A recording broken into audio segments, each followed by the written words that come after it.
Le marché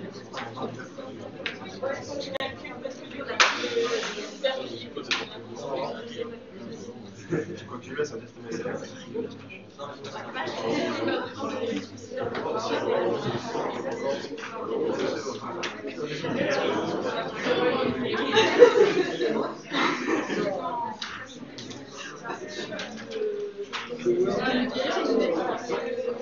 je suis pas inscrit, il y avait quelqu'un signé.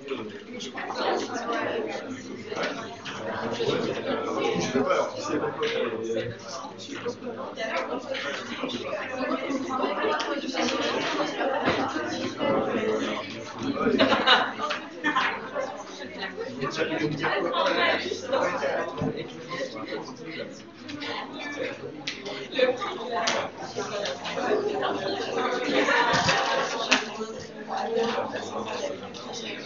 Alors, la dernière fois, on a été resté à un exercice, premier exercice sur le RST, pour un système extrêmement simple et avec un cahier des charges. Je vous rappelle, bon, ça fait un peu longtemps, donc je vais quand même vous rappeler. Le cahier des charges qui impose une erreur statique de la réponse à un échelon nul, un temps de produit maximum de 0,36 et un dépassement de 7,3%. Donc on avait défini un modèle qui ressemblait à un second ordre. Ça typiquement c'est un second ordre parce qu'il y a un dépassement. Et on avait fait tout le calcul. Je vous rappelle, la méthode RST c'est 7 points.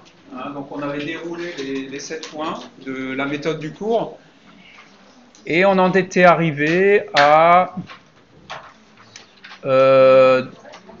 donc des valeurs des polynômes RST. Ah, on n'avait pas fini? On était où exactement? 5. Ouais. On avait résolu l'équation diophantienne. Vous aviez noté ça? Ça, vous l'aviez noté? Ouais, alors on s'est arrêté là. Et on l'a pas. Ok. Donc, pour résoudre cette équation diophantienne, je vous rappelle, dans la méthode RST, il y a 2 équations diophantiennes, une compliquée et une simple. Ça, c'est la compliquée. Et pour résoudre la compliquée, il faut commencer par définir, relever les degrés, les différents polynômes qui sont facteurs des inconnus. Là, dans cette équation diophantienne, les inconnus, c'est S2 et R0. Et S2 et R0 ont respectivement en facteur, donc un premier polynôme ici, j'ai exprès complètement décomposé les différents termes, mais vous voyez que c'est 1 moins n moins 1 à la puissance 0, donc 1 fois 1, donc c'est 1, donc le degré c'est 0. Et ça on l'appelle n, ce degré-là. Et l'autre coefficient, c'est celui de R0, c'est z à la puissance moins 1 fois 4,758. Et là, son degré, qu'on appelle m, est égal à 1. N est égal à 0, m est égal à 1. Et q, c'est le degré du membre de droite, qui est aussi le dénominateur de la fonction transfert modèle, qui est notre second ordre, donc c'est 2. Et avec ce n, ce m et ce q, on a des règles dans le cours qui nous permettent directement de définir les degrés optimaux au sens les plus simples possibles, des 2 inconnus S2 et R0. Donc ça évite d'itérer, de tâtonner. Et je vous rappelle, il y a une infinité de solutions à cette équation diophantienne. Et parmi cette infinité de solutions, nous, ce qui nous intéresse, c'est la solution la plus simple. Alors parfois, il y en a plusieurs des solutions simples qui sont équivalentes. Mais cette méthode donne au plus 2 solutions. Donc là, si vous regardez votre cours, on est dans le cas où Q supérieur ou égal à n plus m. Donc on a 2 solutions, en théorie, 2 solutions d'ordre minimum. Celle-ci, donc degré de S2 est égal à 0, degré de R0 est égal à 1, ou alors degré de S2 est égal à Q moins n est égal à 2, où degré de R0 est égal à n-1 est égal à moins 1. Donc clairement, et ça je vous l'avais dit dans le cours, il peut arriver que l'une des 2 solutions soit infaisable parce qu'elle génère un degré négatif. Évidemment, là vous l'éliminez, et dans ce cas de figure précis, il n'y a en fait qu'une seule solution, là, la première, degré de S2 est égal à M-1 est égal à 0, et degré de R0 est égal à M-1 est égal à 1.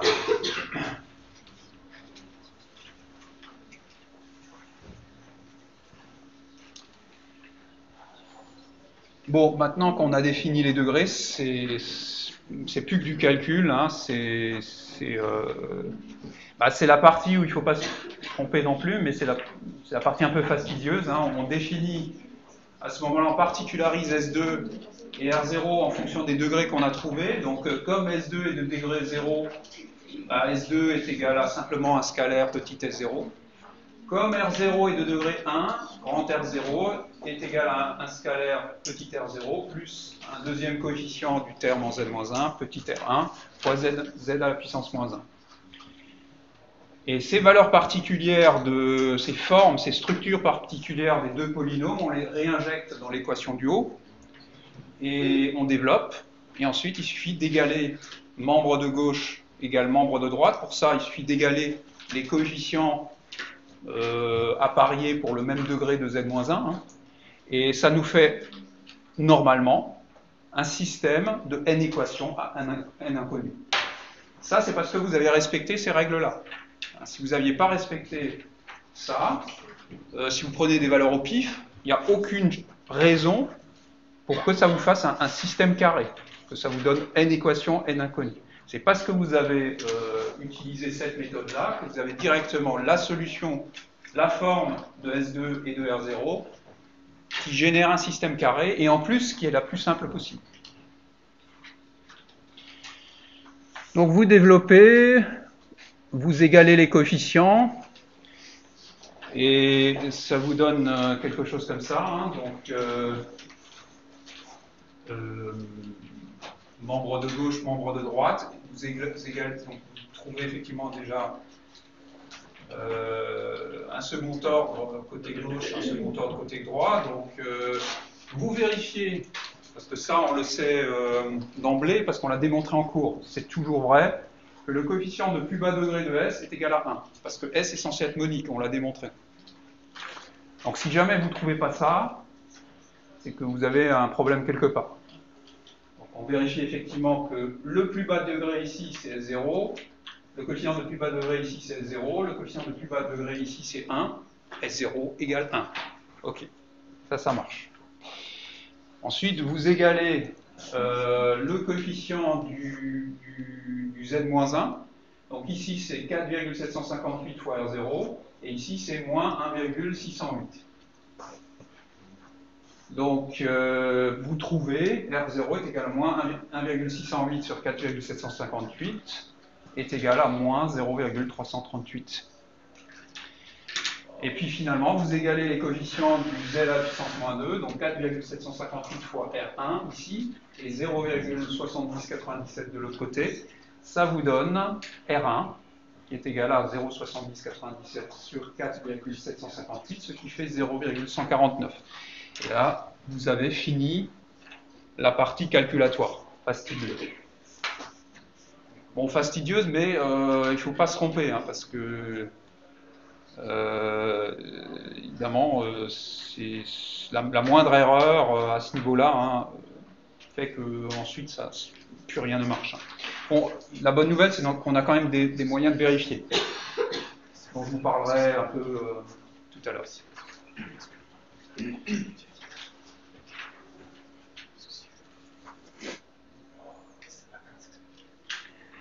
Alors, ne pas oublier de remonter à RST ensuite. Hein.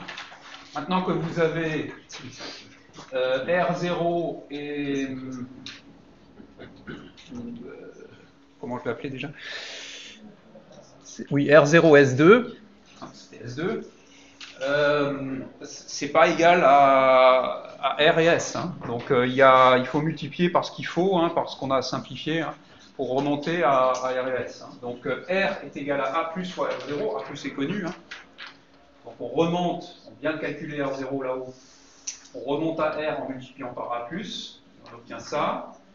S s'obtient à partir du S0, à partir du S2, pardon, en multipliant par 1 moins Z moins 1 à la puissance p fois b+. Donc là, il se trouve que ce terme-là est égal à 1. Donc dans ce cas particulier, on a S est égal à S2, mais c'est un cas particulier. C'est propre à notre exemple. Et puis, il nous faut aussi résoudre la deuxième équation différéentielle, qui n'en est pas vraiment une, hein, qui est beaucoup plus simple, celle qui nous donne le t.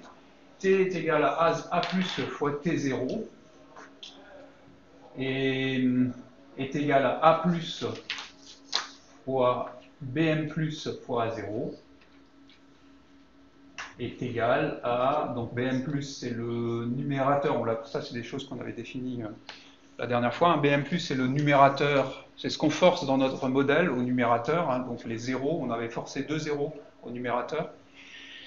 C'est donc ce terme 1 plus 2z-1 plus z à la puissance moins 2, hein, ça vient de BM+. Le A0, il est égal à 1, parce qu'on n'a rien imposé comme réjection de perturbation dans cet exemple. Donc on va au plus simple, le coefficient là, numérateur, dénominateur, il est égal à 1. Et le A+, était défini... Ah oui, le BM+, comprend également le coefficient ici. Donc c'est pas seulement le 1 plus 2 z-1 plus z-2, il y a aussi le 0,0053 devant. Et ça, c'est le A+, c'est la partie du numérateur de la FTBO qu'on souhaite compenser. Et ça nous donne notre T. Et on a donc RST, et on a terminé. Enfin, pas tout à fait, parce qu'il faut maintenant vérifier que ça marche, hein, parce que vous voyez, cette méthode en 7 points, quand même, avant de la maîtriser parfaitement, et surtout sans erreur, hein, ça demande un peu d'entraînement. Et donc, il est normal, disons, la première fois qu'on le fait, de peut-être se tromper. Hein. Mais il faut se donner les moyens.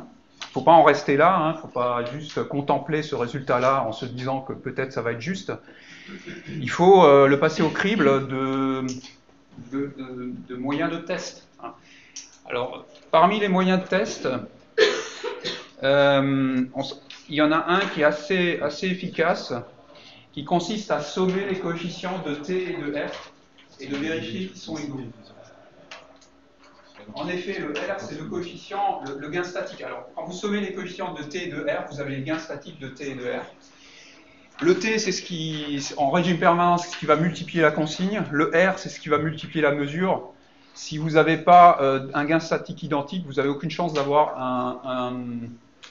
une erreur permanente nulle. Parce qu'à ce moment-là, si vous multipliez par autre chose la contre-réaction que la consigne, il n'y a aucune raison que mesure égale consigne en régime permanent. Il y aura toujours une erreur quand vous avez égalité entre ces deux valeurs. Donc, un moyen simple, pour vérifier, vous sommez les coefficients de T et de R et vous vérifiez que c'est les mêmes, la même valeur. Ça, c'est un check rapide. Après, si vous avez un intégrateur, alors ici, il n'en a pas, mais dans l'exemple qui va suivre, on va en rajouter un. Il est aussi possible de sommer les coefficients de S et de vérifier qu'ils sont bien égaux à 0, parce que ça, c'est un moyen de vérifier. Il y a un intégrateur, un facteur 1 moins z-1 dans un polynôme. Forcément, quand vous avez un facteur 1 moins z-1, si vous remplacez z par 1 dans 1 moins z-1, ça vous fait 0, donc un 0 en facteur. Quand vous développez, ça ne se voit pas forcément que ce facteur est là. Et pour le voir, il suffit de remplacer z à la puissance moins 1 par 1, vous faites la somme des coefs, vous vérifiez que c'est égal à exactement 0. Pas 1 10 moins 4 ou 1 10 moins 5 même. 0 de chez 0. Et je dis ça parce que souvent on fait des arrondis, et des arrondis malheureux, qui font qu'il y a un digit qu'on n'arrondit pas correctement, et du coup la somme fait 1 10 moins 4, la précision d'arrondi, justement, notre précision, le nombre de chiffres après la virgule qu'on a utilisé. Et donc quand ça arrive, ça, débrouillez-vous pour toucher un des coefficients, pour le modifier légèrement, que ça fasse exactement 0. C'est la condition sine qua non pour qu'on ait exactement un pôle en 1. Et si on n'a pas exactement un pôle en 1, on n'a pas exactement un intégrateur. Et ça pose problème, parce que potentiellement, il peut être à l'extérieur du cercle unité. N'oubliez pas que l'intégrateur, il est limite instable. Il suffit d'un tout petit pouillème d'erreur pour qu'il se retrouve du côté instable. Et avoir un pôle instable dans un correcteur, C'est jamais bon. Bon, alors on va vérifier maintenant sous MATLAB ce que ça donne, ce système.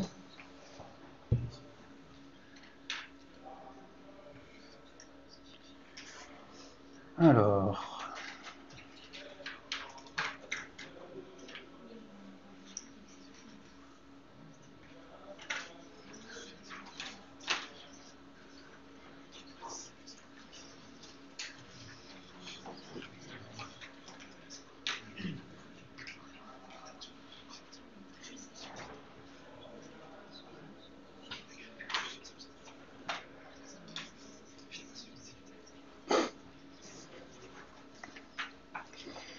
Donc j'ai fait un schéma bloc sous Simulink qui intègre donc le modèle sur lequel on a fait cette synthèse RST. J'ai défini dans les blocs R et CT les RST qu'on a trouvés là. J'ai mis un échelon indiciel à l'entrée, mais j'ai aussi rajouté une perturbation parce que dans tout système réel, il y a des perturbations. Alors qu'elles soient d'entrée ou de sortie, peu importe, ici ça ne changera pas grand-chose à la conséquence de cette perturbation, parce que pour le moment, on n'en a pas du tout tenu compte dans la synthèse, hein. On s'est juste préoccupé de la qualité de la réponse par rapport à une consigne. Hein, on a un M2Z dont le gain statique est égal à 1 en régime permanent, donc. Et donc par rapport à une consigne, on sait que l'erreur statique est nulle. Par contre, on n'est pas du tout sûr que le système se comporte correctement par rapport à une perturbation.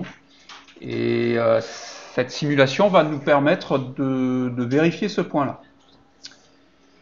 Alors donc cette fameuse simulation est ici. Hein, je peux vous la zoomer un peu. Bon, ici, notre S est égal à 1, hein, donc ici, vous avez le G de Z, le premier ordre, le R qu'on a trouvé. Ici, alors, vous voyez qu'il y a un Z au carré au dénominateur, c'est pour transformer ce polynôme en polynôme en Z-1. Ici, le num de Z, il a fait num de Z parce qu'il est trop long. Mais vous voyez, les coefficients, là, ça correspond à ceux qu'on vient de calculer, là. Et pour le moment, la perturbation est nulle, ici. Et j'ai un 1 en entrée, donc un échelon indiciel en entrée. Donc je vais simuler ça.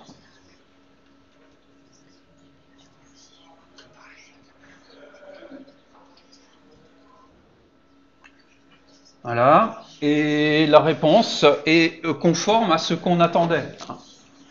Vous avez un dépassement de l'ordre de 16%, hein, c'est le cahier des charges qui vous imposait ça. Un temps de premier maximum qui est aux alentours de 0,1, là, c'est ce qu'on avait défini. Une erreur statique en régime permanent, vous voyez que ça converge vers le 1, donc nul. Donc tout est bon a priori, conforme au gabarit qu'on s'était imposé pour M2Z. Maintenant je vais rajouter une perturbation. Donc je vais mettre une petite perturbation de 0,1. C'est pas grand par rapport au 1 de consigne d'entrée. Je vais refaire la simulation. Et là, regardez vers quoi ça converge. Alors ça a la même forme de réponse, hein, ça il n'y a pas de problème, mais regardez, ça converge plus vers 1, ça converge vers 2. Bon, je crois que c'est relativement clair. Ne pas mettre d'intégrateur, même dans un RST. Alors je vous ai dit qu'un RST, contrairement à un correcteur série, pouvait éventuellement se passer d'intégrateur par rapport à une erreur vis-à-vis de la consigne. On vient de le montrer, effectivement. Mais dès qu'il y a la moindre perturbation dans votre système, ça ne marche plus. Vous voyez, même en simu, là, c'est relativement clair. 0,1 de perturbation, infime, vous fait une erreur de 100% sur la valeur finale de votre système. Bah oui, on ne l'a pas géré, donc il n'y a aucune raison que, comme par magie, ça marche correctement.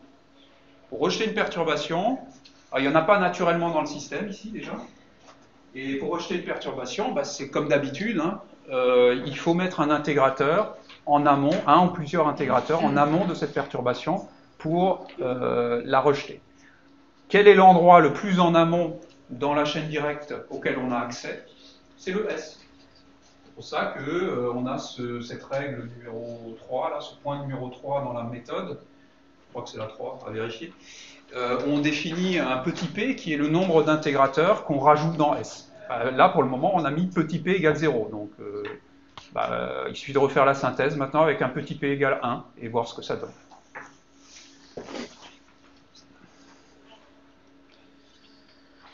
Donc, on revient à notre...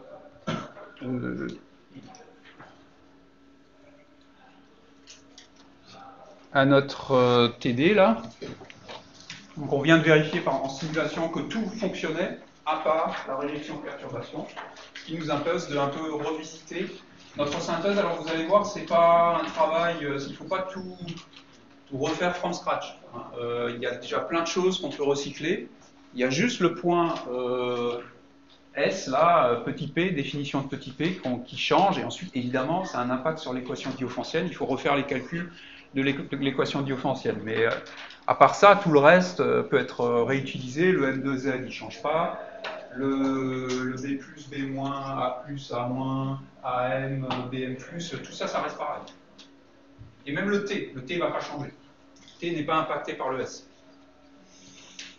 Donc, on définit un nouveau S où on force la présence d'un intégrateur. On rappelle, le S, c'est au dénominateur, hein, donc c'est 1 sur S dans le schéma bloc. Hein. Donc en forçant un facteur 1 moins Z-1 dans S, on force la présence d'un pôle en 1 dans le bloc 1 sur S, et donc on force la présence d'un intégrateur. Donc ça, c'est le cas petit p est égal à 1. Et ce cas-là, confère le cours, est à même de rejeter des perturbations en échelon. C'est ce qu'on veut. Donc ça a un impact sur notre équation diophantienne. L'impact, il est là, hein, c'est le seul. Hein. Ici, au lieu d'avoir 1 en facteur, on avait 1 moins Z-1 à la puissance 0. Maintenant, on a 1 moins Z-1 à la puissance 1. Ça reste pareil. Ça reste pareil. Donc, ce qui change aussi, c'est ce coefficient-là, ce degré de polynôme-là, en facteur, qui passe de 0 à 1. Donc, petit n avant est égal à 0, maintenant, petit n est égal à 1. Donc, les solutions, on a un nouveau jeu de solutions. On est dans le cas toujours petit q supérieur ou égal à n plus m. En fait, on est dans le cas égal à n plus m. Et donc, dans ce cas-là, on a encore deux solutions. Mais cette fois-ci, ces deux solutions sont viables, contrairement à tout à l'heure. On a degré, la première solution possible, c'est degré de S0 est égal à 0, degré de R0 est égal à 1. Et deuxième solution qui, elle aussi, est possible, degré de S2 est égal à 1, degré de R0 est égal à 0. Donc vous voyez, ces deux solutions-là sont équivalentes du point de vue complexité. Quand vous faites le bilan du nombre de coef, de 1 ou de 2, c'est le même nombre de coef.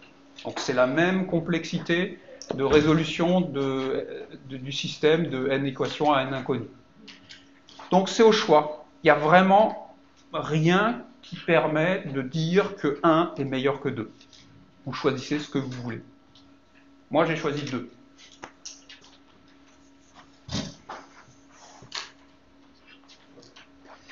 Alors si je choisis 2, ça me fait donc un degré de S2 est égal à 1, donc S2 qui a une forme petit S0 plus petit S1 Z-1.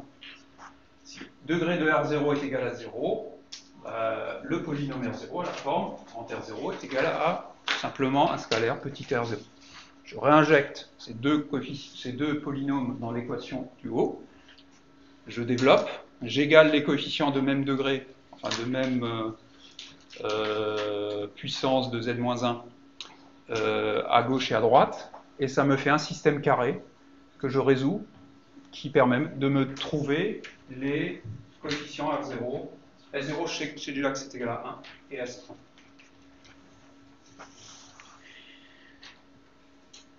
Ça me donne ça. Donc, je réinjecte les valeurs particulières dans l'équation diophantienne, je développe, je factorise les termes, les coefficients de puissance de Z-1, je les fais apparaître, et donc j'égale S0 est égal à 1, ce bloc-là est égal à ce coef, et ce coef-là est égal à ce coef-là. Ici, j'ai un système, bon, sachant que c'est une équation triviale, S0 est égal à 1, c'est un système de déséquation à deux inconnus, je n'ai pas besoin d'utiliser une artillerie lourde pour résoudre ça. Après, on verra que parfois, c'est des systèmes 4-4. Hein. Donc là, il peut être astucieux d'utiliser des méthodes numériques pour résoudre ça de manière un peu plus méthodique, on va dire, ou efficace plutôt. En tout cas, là, c'est très simple, hein, donc ça nous fait toujours S0 égale 1, ça, il faut toujours l'avoir. En égalant le coefficient là avec son homologue en face, on obtient S1 qui vaut 0,7097, et idem, en égalant les coefficients de Z-2 à gauche et à droite, on obtient R0 est égal à 2,1375 10-2. Bon. Donc vous voyez, ça c'est le travail supplémentaire, c'est pas énorme, hein, quand on rajoute un intégrateur. Et c'est bon, il y a encore juste encore le fait de remonter à R et S, hein, mais c'est pas, il ne faut pas refaire toute la méthode.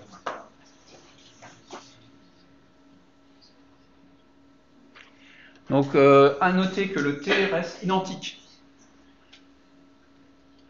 Pour ajouter des intégrateurs, ça n'a aucun impact sur T.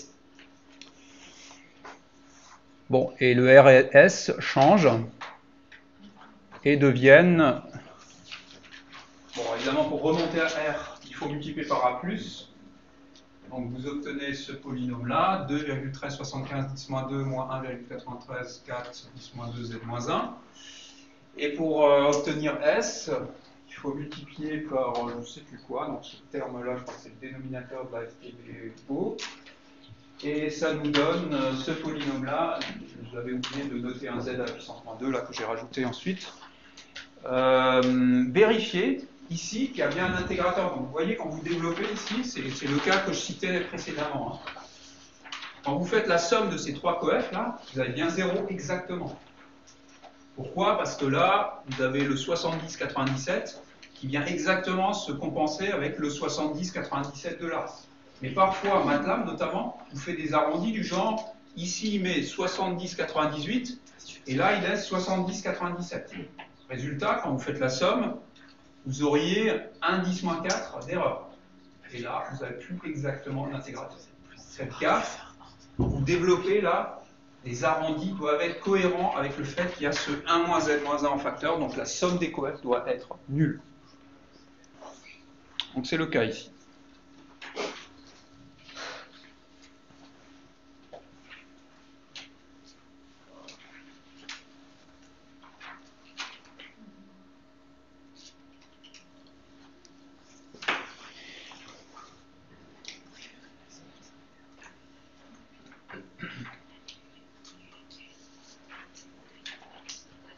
Bah, il ne nous reste plus qu'à vérifier maintenant ce nouveau correcteur sous Simulink et surtout vérifier, bon, déjà vérifier que ça marche encore par rapport à la consigne, qu'on ne s'est pas trompé, et vérifier surtout que ça marche maintenant avec les perturbations.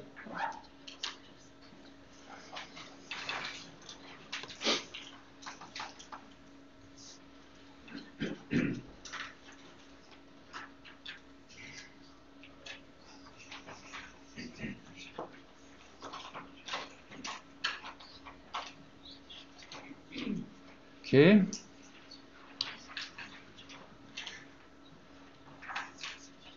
Alors, bon, j'ai déjà fermé celui-là. Plus besoin. Et on va ouvrir la version avec l'intégrateur.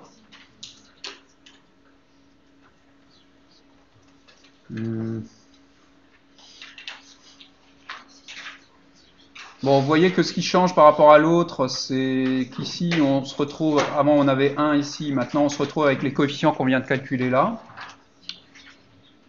Dans un premier temps, je vais mettre la perturbation à 0 là. Et vérifier que ça marche toujours par rapport à la consigne. Donc je vais mettre 1 pour la consigne ici. Voilà. Je vais faire la simu et faire cette première vérif. Ah, bon, on vérifie que ça converge vers 1. Je ne sais pas si vous le voyez là. Ça a exactement la même forme. Alors c'est ça qui est remarquable, hein. Dans la méthode RST, vous pouvez mettre autant d'intégrateurs que vous voulez, ça conserve la forme de la réponse. Ça ne change rien par rapport au comportement, par rapport à la perturbation, par rapport à la consigne. Hein, donc vous voyez, ça n'a absolument rien changé. Pourtant, le système est mieux, là. Il a un intégrateur maintenant. Mais à aucun moment, on a été obligé de changer M de Z pour faire ça. Donc, vous voyez, là, vous pouvez rajouter le nombre d'intégrateurs que vous voulez. Ça ne change pas la forme de la réponse par rapport à la consigne. C'est peut-être pas le cas pour un PID. Vous vous rappelez le PID, quand vous mettez du I, bah, ça change singulièrement la forme de la réponse. Hein. Ça a pour effet d'augmenter passablement le dépassement. Ici, non. À aucun moment on a touché à M2Z. Donc il n'y a aucune raison que cette forme-là elle change. Bon, et maintenant on va mettre la perturbation comme avant. Et on va même mettre 1. Oui, avant on avait mis 0,1. Ici on va mettre 1, vraiment on va forcer le trait. Voilà. Alors, bon, il faudrait... Alors là, il subsiste une erreur. Je pense que j'ai fait des erreurs d'arrondi. Hein. Alors avant on était à 2 avec 0,1. Là ça converge manifestement pas tout à fait vers 1. Alors il faudrait vérifier ce qui se passe. Je pense que j'ai un problème de coef là.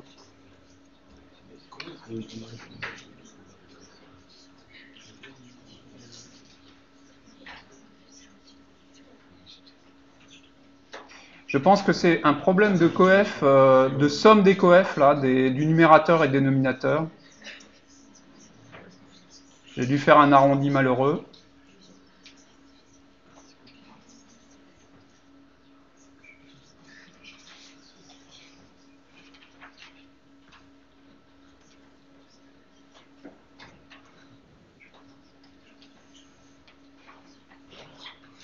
Alors ça c'est la somme des coefficients. Alors il me faut plus de chiffres significatifs, donc format long E permet d'obtenir ça. Donc voilà la somme des coefficients du numérateur, me semble. Du R. Et ça doit être pareil à cette somme-là. Ça devrait. Nous vérifions que c'est le cas.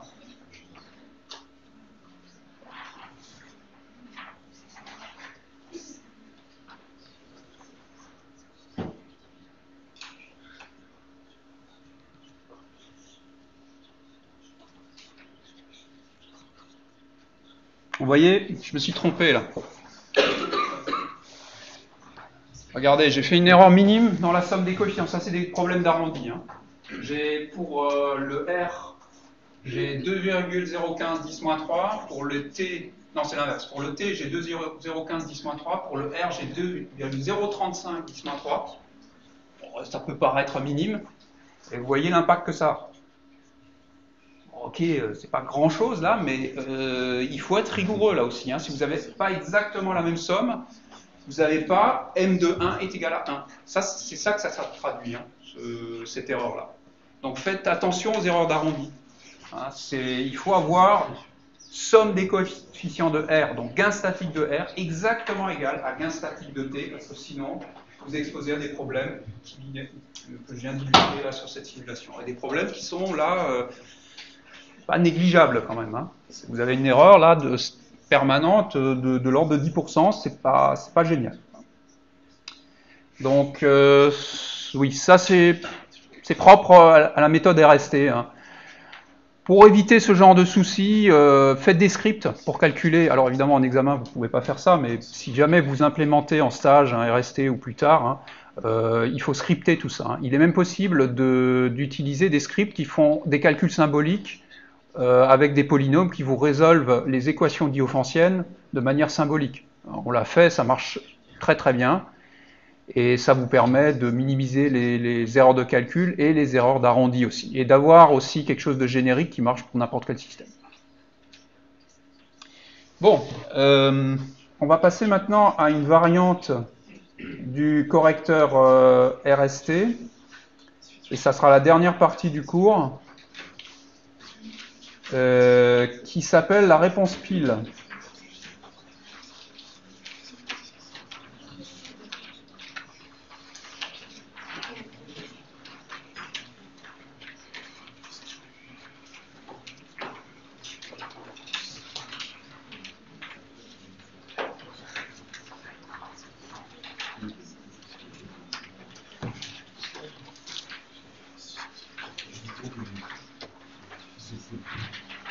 Donc la réponse pile, c'est, on va essayer de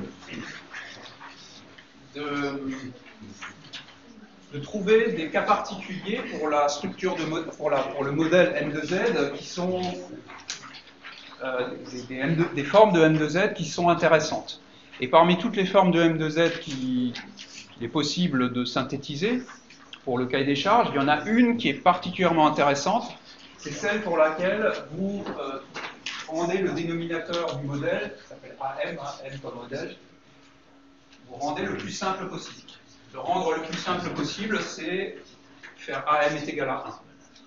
Si au dénominateur de M de Z, vous avez un 1, donc ici, vous avez un M de Z qui ressemble à ça, donc un M de Z qui est un polynôme en Z-1, et un polynôme en Z-1, ça s'appelle comment en traitement de signal, ça? En termes de filtre?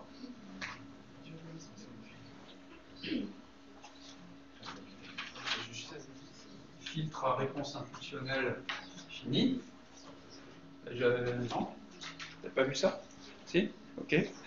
Et une réponse impulsionnelle finie, c'est une réponse indicielle aussi finie. Et donc là, avec ce genre de modèle, vous avez un système qui converge vers sa valeur finale en un nombre fini de pas. Et ça, c'est totalement nouveau. Alors on l'a déjà fait, mais sans vraiment le dire, sur un exemple qu'on avait traité avec le classement de pôle. Et c'était, si vous voulez, sur un cas particulier, on n'avait pas vraiment de méthodologie pour définir ce genre de correcteur à temps d'établissement fini, et même là, c'était à réponse pile. Mais en utilisant le formalisme RST qui vous cadre tout ça avec une méthode bien définie, vous pouvez, pour n'importe quel système, trouver, théoriquement, un correcteur de ce type-là, simplement en vous imposant un modèle qui a une forme particulière, et en plus une forme beaucoup plus simple, une forme pour laquelle il n'y a pas de dénominateur. Et ça a zéro impact sur la méthode. Notre méthode, elle inclut ce cas particulier-là. Il n'y a pas besoin de gérer ce cas particulier à part. Elle est inclue dans la méthode. Donc il n'y a rien qui change à part la définition de M de Z. Si vous voulez suivre une consigne qui est un peu plus compliquée qu'un échelon, là, vous appliquez l'équation différentielle annexe qui est là. Donc ça, c'est seulement pour R supérieur strictement à 0. Ensuite, vous résolvez les équations diophantiennes, c'est exactement les mêmes que pour la méthode générale. Et vous calculez enfin les valeurs de R, S et T pour ce cas particulier-là. Rien qui change. Et au final, vous obtenez une fonction de transfert en boucle fermée qui est un peu particulière. Alors, qui inclut ce filtre à réponse impulsionnelle finie, mais uniquement vis-à-vis de la consigne. Vous voyez qu'ici, entre le YR, la consigne, et la sortie en boucle fermée, il n'y a pas de dénominateur. Donc ça va réagir en un nombre fini de pas. Par contre, pour la réponse à des perturbations d'entrée ou de sortie, potentiellement, vous avez une réponse qui n'est pas en un nombre fini de pas. Donc c'est valable pour la consigne. Pour la perturbation de sortie aussi, si vous avez un A0 qui est égal à 1, c'est quand même le cas la plupart du temps. Mais dans le cas général, pour une perturbation d'entrée, ce ne sera pas le cas. Donc si on se définit une réponse type de complexité n, n pouvant être égal à 0, dans ce cas-là c'est un échelon indiciel, 1 c'est une rampe, 2 c'est une parabole, Ça, c'est la forme générale de la consigne qui se traduit ensuite dans le domaine en Z sous une forme générale comme ça, avec un numérateur, peu importe lequel, et surtout un dénominateur qui a un facteur 1 moins n moins 1 à la puissance n plus 1. Vous injectez ça dans l'équation du haut, et vous raisonnez juste par rapport à l'entrée de consigne, hein, vous annulez les entrées de perturbation, et vous définissez l'erreur, hein, qui est donc la différence entre la sortie, enfin la consigne moins la sortie, et ça vous donne donc un terme de ce type-là. Donc l'erreur a une forme, est un polynôme qui n'a pas de dénominateur, donc un polynôme à réponse impulsionnelle finie, à une condition, hein, c'est que cette puissance-là, R moins n, soit supérieure ou égale à 0. Donc n doit être inférieur ou égal à R. Si jamais vous voulez suivre, par exemple, vous avez synthétisé un RST avec cette méthode-là pour un échelon, et si vous appliquez une parabole en entrée, ben, le n sera supérieur au R, et à ce moment-là, vous aurez un dénominateur, là, ce truc-là va arriver au dénominateur, ça ne sera plus de type polynôme en z-1, donc ça ne sera plus une réponse impulsionnelle finie, et donc là, ça ne convergera pas en un nombre fini de pas. Mais dans le cas où on respecte ça, hein, donc la réponse, le temps d'établissement est fini, hein, et donc l'erreur converge vers la valeur finale en un nombre fini de pas.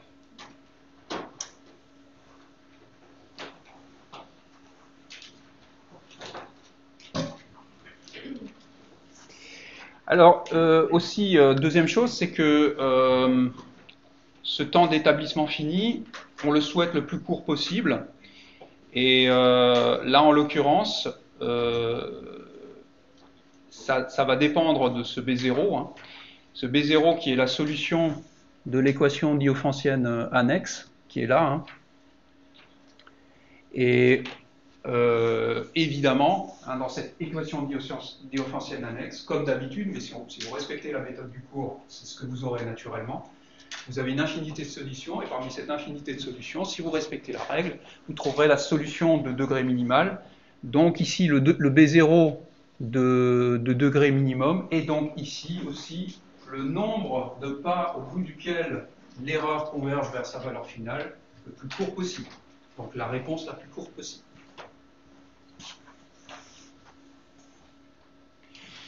Mais parfois, ça ne suffit pas. Alors, ça peut, à ce stade-là, bon, vous pourriez vous dire, bon, ok, si on impose que l'erreur doit converger en un nombre fini de pas, on ne voit pas comment ça peut se passer mal.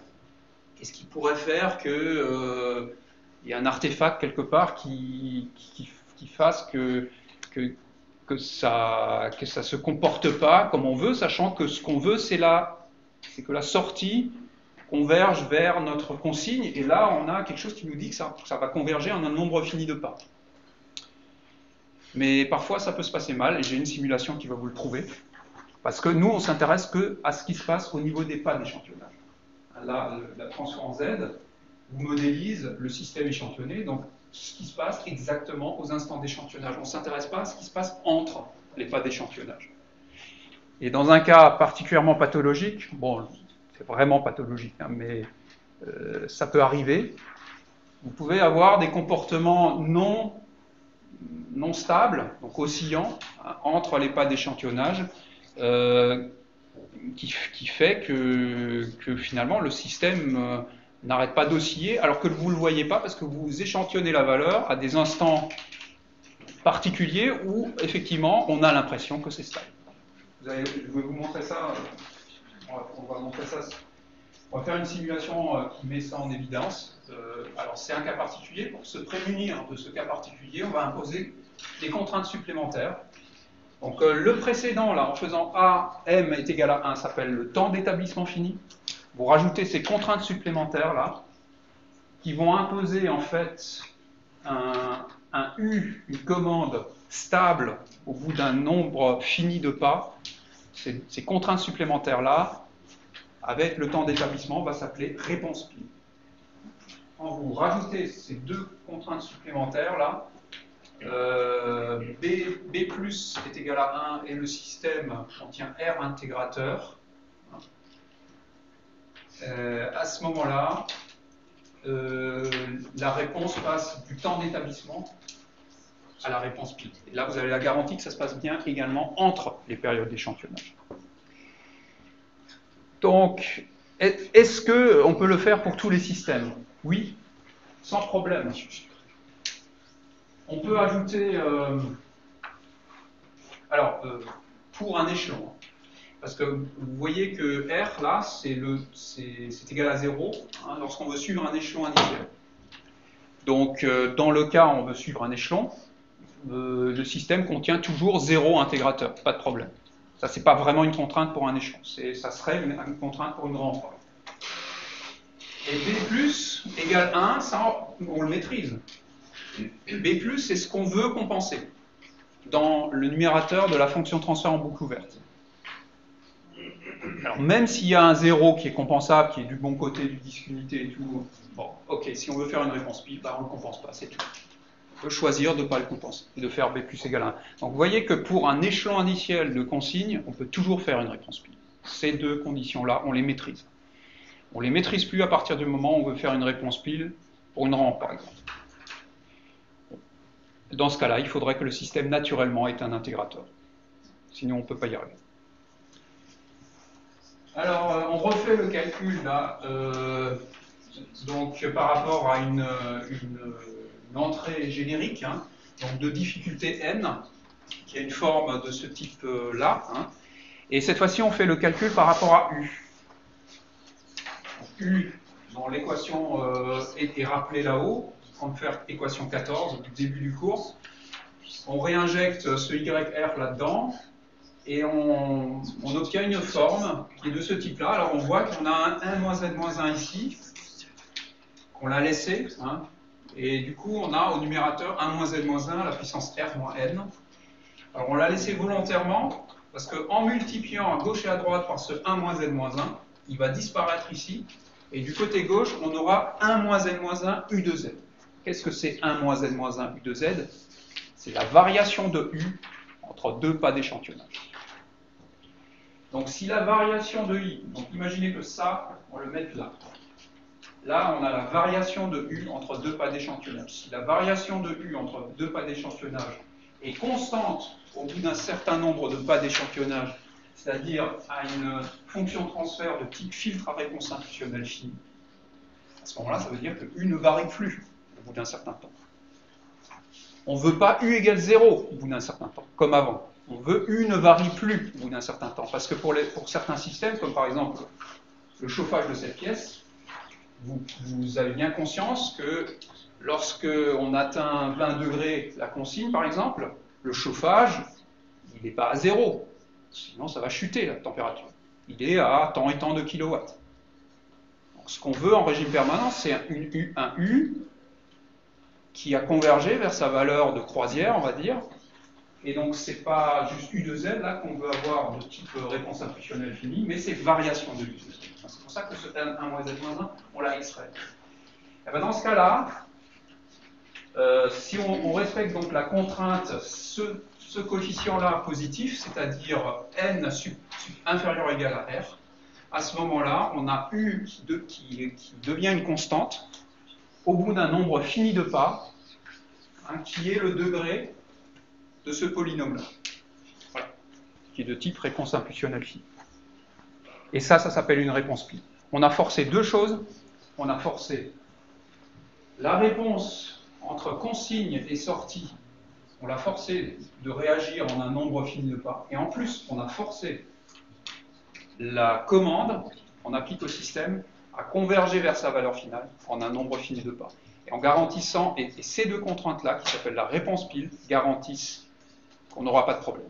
Alors les problèmes, justement, on va les voir dans une simulation, mais d'abord je vais terminer le cours Il y a encore juste une partie, deuxième partie annexe au RST. Hein. Donc ça, c'est un cas particulier dans le formalisme général, un cas particulier de M2Z.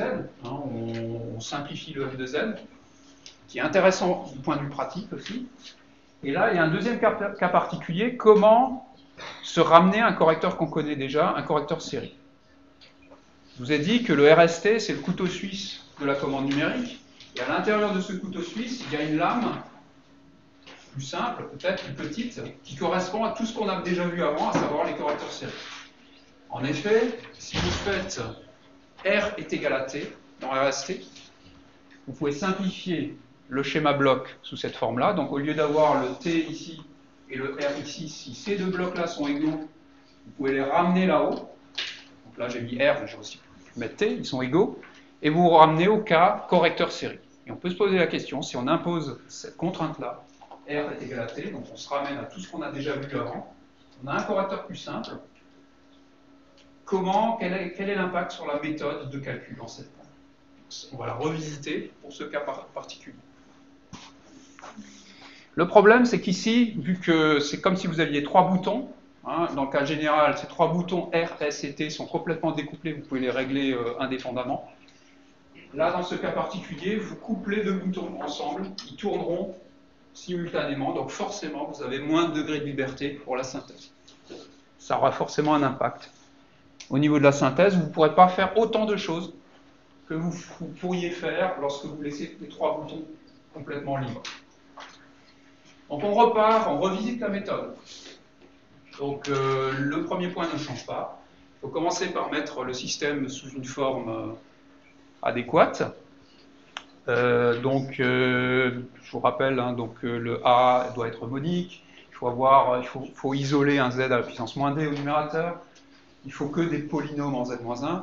C'est un travail préliminaire. Ensuite, il faut isoler B plus B-, ce qu'on veut compenser au numérateur, donc c'est le B+, B-, c'est le reste. A plus A-, le A+, c'est ce qu'on veut compenser au dénominateur, le A-, c'est ce qui reste. Ensuite, deuxième point, on se définit un M2Z. Alors ici, il peut être en réponse pile aussi. Alors, on va rester plus général que la réponse pile, on va lui donner la forme totalement générale, qui ne change pas, avec une partie qu'on peut imposer au numérateur, et une partie qu'on ne va pas pouvoir imposer, c'est le B-. C'est la partie non compensable de la boucle ouverte, elle se retrouve en boucle fermée, ça c'est une propriété connue. Hein. Les zéros de la boucle ouverte se retrouvent en boucle fermée. Donc s'il y a des zéros que vous ne compensez pas, ils se retrouvent forcément dans votre modèle, vous ne pouvez pas faire autrement. Donc vous pouvez agir sur ce BM+, et sur ce AM. Et il vous faut respecter M de 1 est égal à 1 si vous voulez avoir une erreur statique nulle. Si jamais vous voulez suivre une consigne un peu plus compliquée qu'un simple échelon, vous résolvez l'équation diophantienne annexe. Bon, là, ça reste pareil. Vous rajoutez des intégrateurs si vous voulez rejeter des perturbations. C'est le point D. Vous compensez les pôles et des zéros, donc vous injectez ce qu'il faut comme facteur dans S et dans R pour que ça simplifie au numérateur et au dénominateur. Et on arrive à la résolution des équations diophantiennes. Donc la première ligne, c'est l'équation diophantienne compliquée, qui va nous permettre d'obtenir S2 et R0, sauf que, comme on a couplé R et T, une fois qu'on a R0, on a T, automatiquement. Parce que quand on a R0, on a R, quand on a R, on a T. Donc la deuxième équation diophantienne, il n'y a plus à faire. Elle est figée par la première. Et donc ça nous impose BM+, parce que la deuxième équation diophantienne, justement, elle contient notre BM+, et si on la résout à partir de la première équation diophantienne qui dépend de AM, forcément notre BM+ est imposé là. Si notre BM+ est imposé, on n'a pas le choix du numérateur de notre modèle. Alors, petite remarque, si dans notre système, en boucle ouverte, il y a déjà petit m intégrateur. Ça veut dire qu'on peut mettre sous la forme 1 moins n moins 1 à la puissance petit m fois tout ce qui reste. Forcément, c'est dans le 1 moins, hein, parce qu'on ne simplifie pas les intégrateurs. À ce moment-là, en utilisant l'équation diophantienne annexe et en comparant à l'équation du haut, on s'aperçoit que pour résoudre cette équation-là, il faut que P plus M soit strictement supérieur à R. Alors ça, c'est la dernière équation de ce cours, qui est donc le coin en bas à droite, qui n'a l'air de rien, mais qui est fondamental. Donc je vous propose de l'encadrer. Parce que si vous ne respectez pas cette condition-là, particulière à ce correcteur série, là, hein, donc le RST sous forme d'un correcteur série, vous ne respectez pas cette contrainte-là. Donc petit p, c'est le nombre d'intégrateurs que vous imposez dans S. Petit m, c'est le nombre d'intégrateurs qu'il y a déjà dans le système naturellement. Si ce n'est pas strictement supérieur à R, qui est la difficulté de suivi de consigne, 0 pour un échelon, 1 pour une rampe, 2 pour une parabole, si vous ne respectez pas ça, il n'y a pas de solution. Parce que l'équation diophantienne annexe n'a pas de solution. Enfin, ne correspond pas, en tout cas, à l'équation diophantienne primaire. Donc ça, c'est important de le noter, et ça évitera de vous retrouver devant des impasses de calcul, parce que vous n'avez pas correctement défini petit p, parce que vous pouvez toujours y arriver. Ça a un impact sur petit p. Petit p, c'est vous qui le choisissez, donc il y a toujours une solution. Encore faut-il rajouter le bon nombre d'intégrateurs dans S. Voilà, alors ça termine le cours, et maintenant on va, dans l'ordre, je vais vous montrer le problème qu'on peut avoir avec le temps d'établissement fini quand ça se passe mal entre les périodes d'échantillonnage. Ensuite, on va faire un TD. Non, d'abord on va faire un QCM. Comme ça, je reste sur ces slides. Ensuite, on va voir comment ça se passe mal entre les périodes d'échantillonnage sous Simulink. Ensuite, on va faire un TD réponse pile. Et je vais vous montrer le code en C d'un correcteur RST. J'espère que j'aurai le temps de faire tout ça en 3 quarts d'heure. Alors, premièrement, ça se passe mal entre les périodes d'échantillonnage.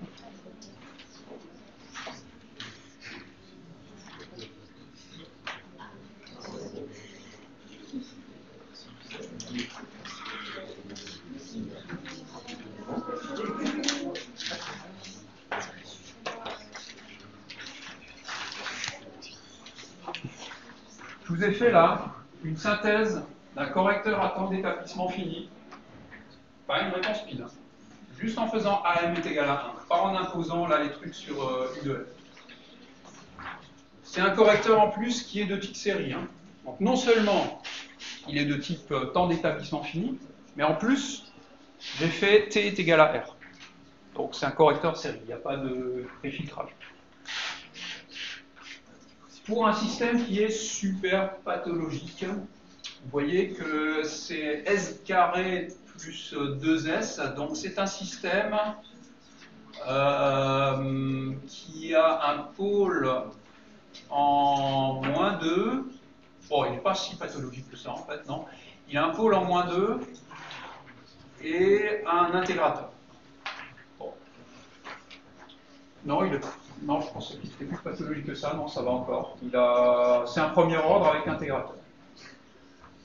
Je croyais que c'était un oscillateur pur. Non, c'est pas ça.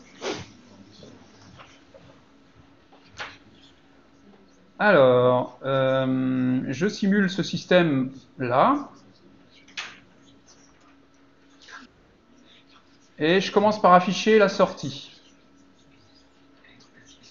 Alors, vous voyez qu'il y a 2 courbes là. Une qui oscille là, et une qui part de 0 là, la bleue, et qui a réponse pile. Ça, c'est la réponse pile. Et regardez ce qui se passe. Donc, vous voyez, la bleue là part de 0 à 1. Ça, c'est typiquement la réponse pile, c'est ce qu'on attendait. Enfin, c'est le temps d'établissement fini. Justement, ce n'est pas une réponse pile. Ça réagit en un pas d'échantillonnage. C'est exactement ce qu'on a synthétisé dans notre M2Z. Jusque-là, tout va bien. Sauf que quand vous vous intéressez, parce que j'ai mis deux sondes dans mon scope, la deuxième sonde, vous voyez, la première sonde, elle est là. C'est la jaune, c'est celle qui mesure la valeur continue. Donc ce qui se passe entre les pas d'échantillonnage. La deuxième sonde, je ne sais pas si vous voyez bien là. La deuxième sonde, elle est ici. Et elle prélève. Donc quand je force un zéro order hold, là, je force l'échantillonnage. Dans MATLAB, je définis dans le bloc là une période d'échantillonnage. Donc je force le prélèvement de juste des valeurs aux instants d'échantillonnage. Et comme il y a un bloqueur, en plus c'est bloqué. Donc ça va faire des marges d'escalier. Et ben en les mettant donc en les superposant dans le même scope, hein, vous voyez que la sortie continue, elle aussi, bon, elle converge, ok, mais elle aussi. Et quand on prélève exactement aux instants d'échantillonnage, là, eh ben, manque de bol, c'est tout le temps égal à 1. Alors qu'entre les périodes, ça aussi. Donc là, typiquement, on n'a pas de temps d'établissement fini vrai, hein, parce que le vrai système, c'est le système continu, là. Hein. Eh ben, il oscille, et on ne le voit pas, parce qu'on par hasard, on échantillonne exactement à la période d'oscillation. Et donc on prélèvera toujours la valeur de la sortie au moment où elle passe par 1. C'est manque de bol. Mais ça arrive. Et vous voyez, même sur un système simple. Là. Donc comment se prémunir de ça? Et surtout, bon, l'idée qu'on peut avoir, c'est d'agir sur la commande. Vous voyez que la commande, elle fait ça. Elle n'est pas constante au bout d'un nombre fini de pas. Elle n'arrête pas d'osciller. Donc si on force cette commande-là, ça c'est la réponse pile, à converger vers une valeur constante au bout d'un nombre fini de pas, ben on va se prémunir de ce phénomène-là. Ça, c'est la réponse pile. Ok, donc on va faire le QCM maintenant. Donc préparez vos smartphones ou vos ordis. Comme d'habitude, donc vous avez 5 minutes, 5 questions. Bon, si vous maîtrisez le cours, normalement, il n'y a pas besoin de réfléchir de trop. Et un point par question. L'adresse est goo.gl/r grand J grand 9 petit t petit i 30x. Il faut aussi flasher code.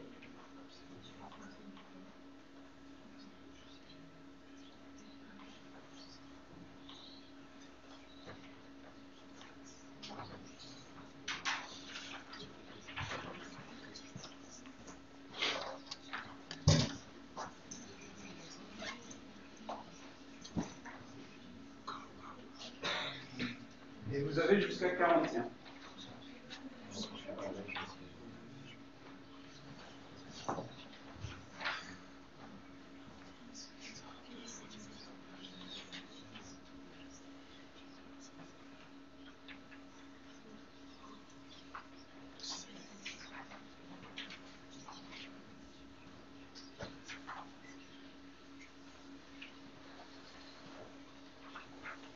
Bon, c'est personnel comme travail, hein, donc je ne vais pas voir les yeux qui regardent à droite à gauche. De toute façon, c'est une très mauvaise idée parce que les questions sont triées dans un ordre aléatoire. Tout est aléatoire. Donc vous regardez à droite à gauche, vous êtes sûr de vous tromper ou de perdre du temps.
Ok, c'est terminé. Bah, il est 41. Hein.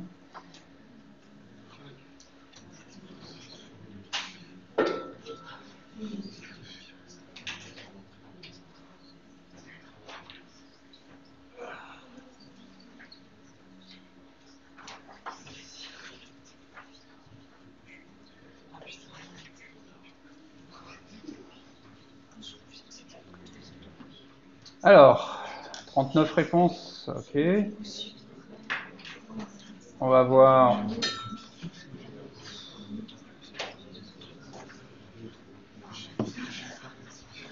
Qu'est-ce qu'un polynôme monique? Donc, le coefficient du terme de plus bas degré est égal à 1. Bon, il y a quand même un quart d'entre vous qui ne sait pas ce que c'est. Hein. C'est quand même la base. Ça revient plusieurs fois dans la méthode RST. Hein, donc, c'est bon de savoir ce que c'est. Hein. Quelle est la condition suffisante pour que l'erreur en régime permanent à un échelon de perturbation d'entrée soit nulle? Le gain statique de m de z doit être égal à 1 et S doit contenir au moins un intégrateur. Effectivement, on vient de le voir au travers d'un exemple. Donc ça, c'est le genre de réponse qui doit être directe, hein, qui ne doit pas nécessiter de réfléchir longtemps.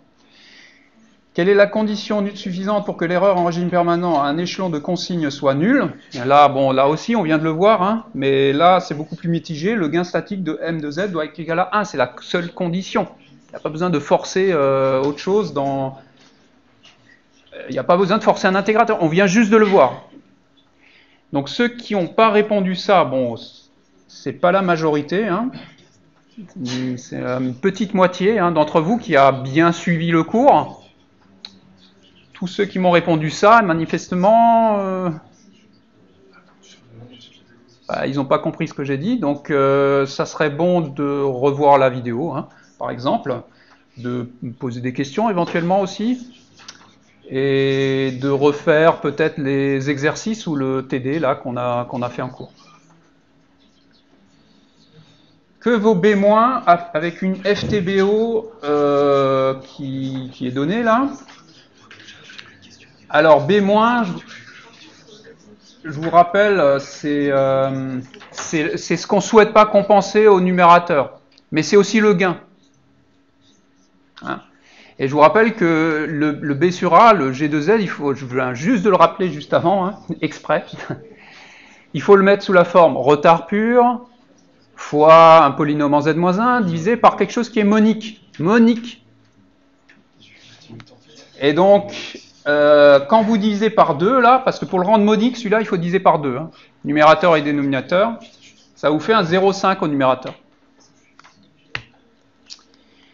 Donc là aussi, c'est à peu près un tiers d'entre vous qui a compris ça. Hein.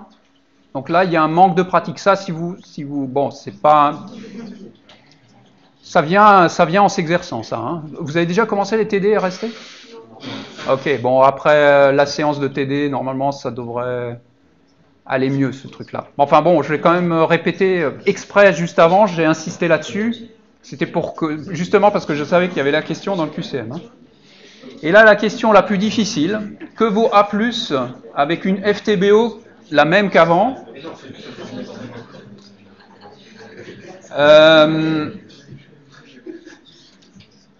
1, c'est la bonne réponse. Hein. Pourquoi? Tout simplement parce que ici, le pôle se retrouve du mauvais côté du disque unité.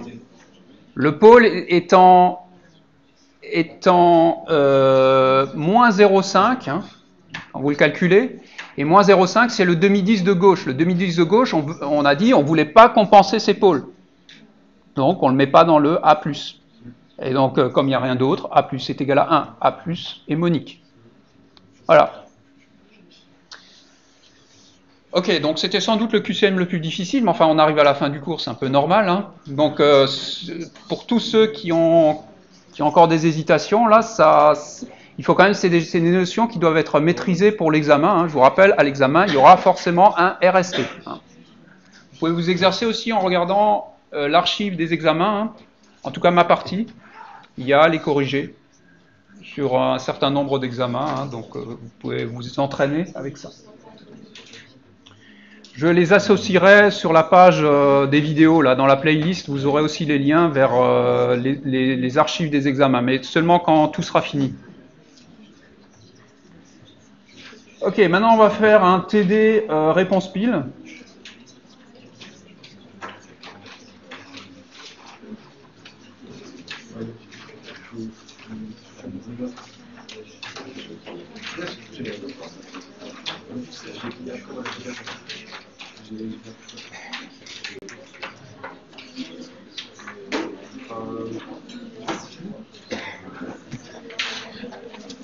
Et on va tout mettre ensemble.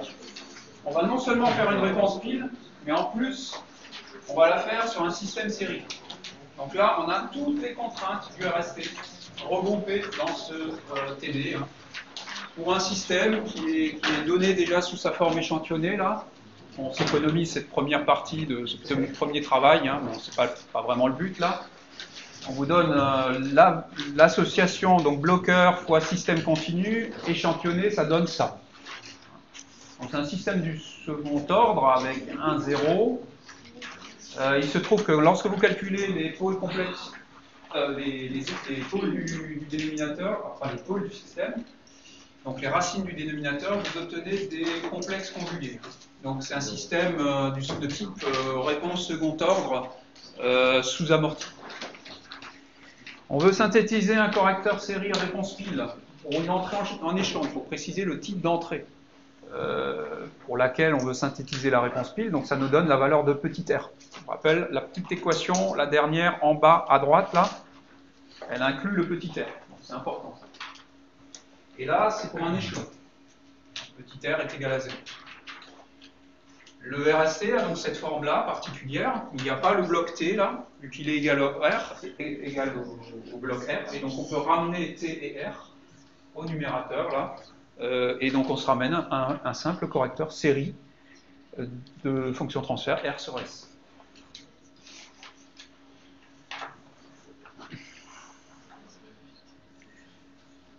Alors, la réponse pile, hein, donc c'est un cahier des charges en soi.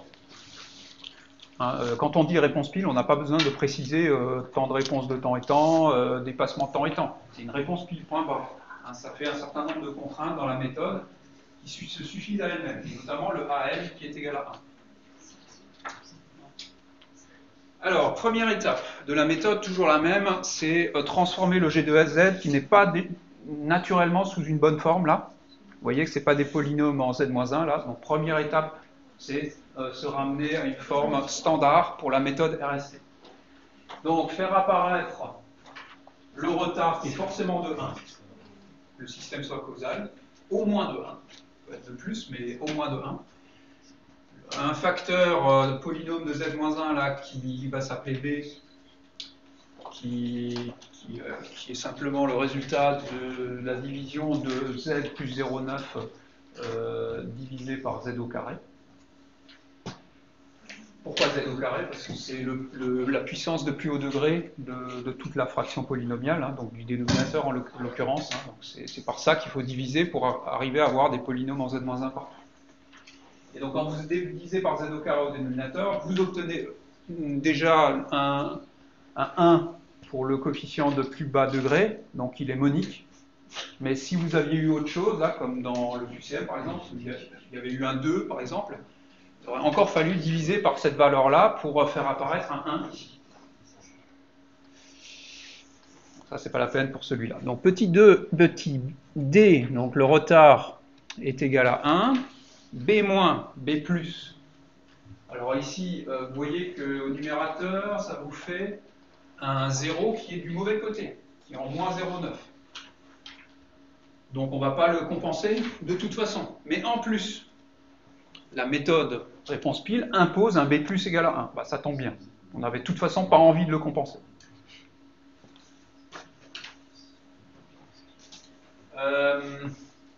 Ok. Au dénominateur, il faut décomposer partie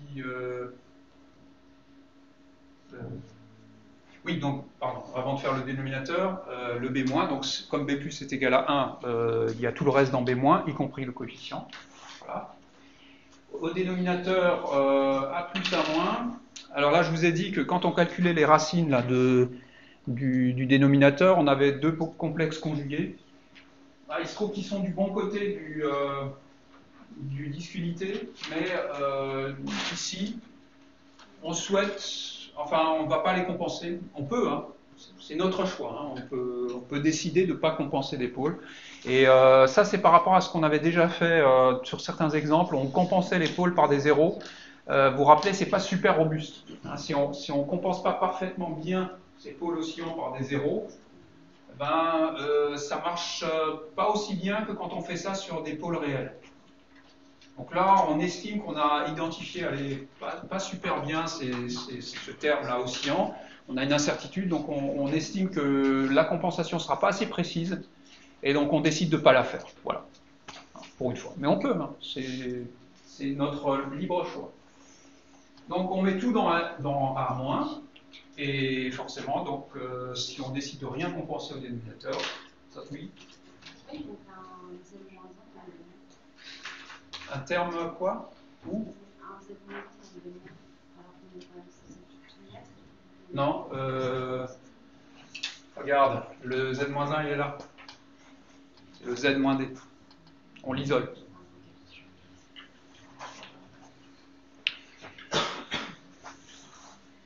Alors, partie C, point C, on va définir notre modèle. Donc, je vous rappelle la méthode RST, c'est on traduit le cahier des charges en fonction de transfert désiré pour la boucle fermée. Et on l'appelle M comme modèle. Notre M de Z contient forcément notre B-. Vu qu'on ne compense pas, il se retrouve dans la BF. Le retard, obligé. Hein, on n'arrivera jamais à aller plus vite que le retard. Donc tout ça, c'est forcé dans le modèle. Reste à notre disposition deux paramètres de réglage, dans le cas général, BM+, et AM. Là, on veut faire une réponse pile. Qui plus est, une réponse pile pour un correcteur série. On a vu que quand c'est un correcteur série, le BM+, est imposé. Donc on ne va pas pouvoir imposer le BM+, qu'on veut. Donc on ne va pas y toucher. Et le AM, comme c'est une réponse pile, vaut 1.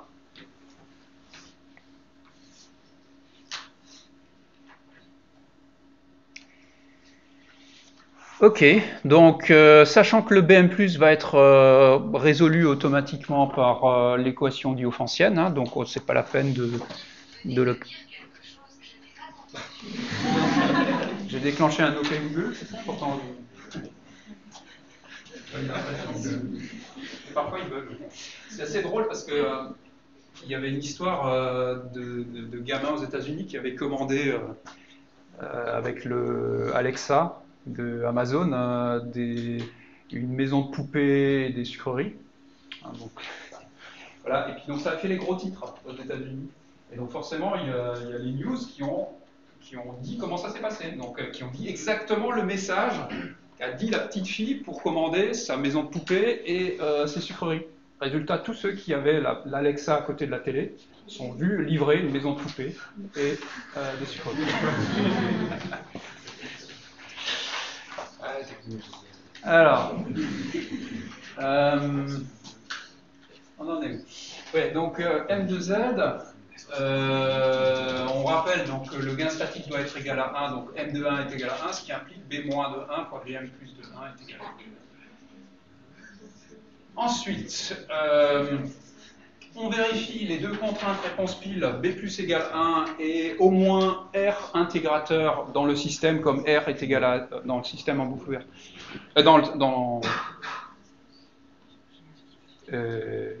Oui, au moins R intégrateur en tout, hein, non, dans le système en boucle ouverte. Hein. Donc c'est le genre de truc qu'on ne peut pas imposer. Si R avait été égal à 1, on n'aurait pas pu faire de réponse pile. Donc c'est OK ici, pas de problème. Correcteur série. Donc notre BM+ est imposé par l'équation diophantienne qui va nous fournir le R0. C'est un truc qu'on ne peut pas régler dans ce cas-là. Et il faut respecter cette contrainte-là, vous vous rappelez, hein, celle qu'on vous ai demandé d'encadrer, petit p plus petit m, strictement supérieur à r. Alors ici, petit r égale 0. Petit p, pour le moment, on ne l'a pas défini. c'est le nombre d'intégrateurs dans S. On peut le choisir comme on veut. Petit m, c'est le nombre d'intégrateurs naturellement dans le système en boucle ouverte. Il y en a combien? Il suffit de vous remontiez à G, là. Vous voyez bien qu'il y a 0 intégrateur naturellement. Donc petit p égale 0, petit m égale 0, petit r égale 0, et ça doit être strictement supérieur à 0. Résultat, petit p doit forcément au moins être égal à 1. Donc, on ne se pose pas de questions, mais de toute façon, on voulait le faire, hein, il n'y a pas de problème, on sait que c'est jamais une bonne idée de ne pas mettre d'intégrateur, parce que ça se passe mal avec les perturbations. Donc, ça tombe bien, cette contrainte-là nous le rappelle encore une fois. Rajouter un intégrateur dans S en faisant petit p est égal à 1, au moins. Bon. Il faut rajouter un intégrateur, donc petit p est égal à 1.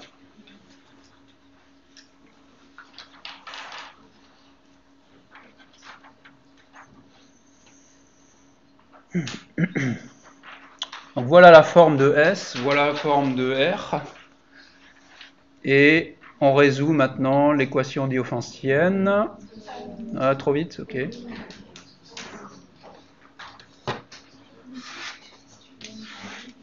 Bon, les calculs là-haut, c'est ceux du cours. Hein.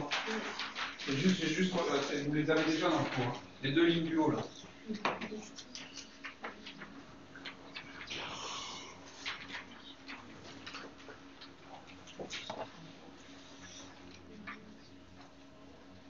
Bon. Bon, sinon, vous mettez voir cours. Hein. C'est la même chose. Il faut que j'avance. Alors, on se retrouve avec cette équation diophantienne. Ça, par contre, je vais vous laisser le temps de noter parce que c'est le cœur de l'exo, là. J'ai rappelé vraiment explicitement chacun des termes. Donc ça, c'est les intégrateurs qu'on force dans S. Qui se retrouve là, il y en a un. A moins Z moins 1 à la puissance 1. Ça, c'est A-. Ça, c'est S2 qu'on cherche. Ça, c'est le retard. Ça, c'est B-. Ça, c'est R0 qu'on cherche. Et ici, AM, dénominateur d'un modèle, réponse pi égale 1. Oui. Alors, peut-être vous vous demandez, ouais, mais comment on va arriver à égaler un polynôme qui manifestement sera de degré largement supérieur à 0 avec un scalaire égal à 1 de l'autre côté? Tout simplement en faisant en sorte que les coefficients s'annulent là entre les deux polynômes. C'est possible.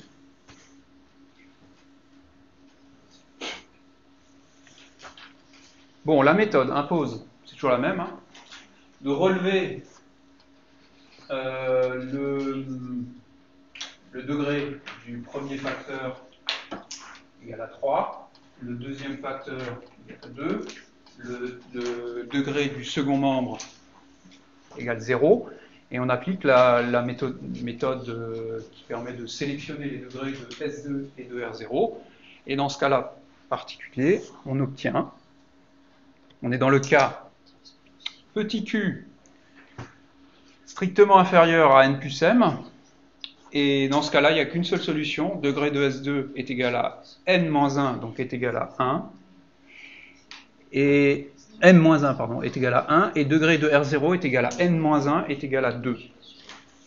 La méthode donne cette solution comme étant la solution la plus simple qui va vous permettre d'obtenir un système carré.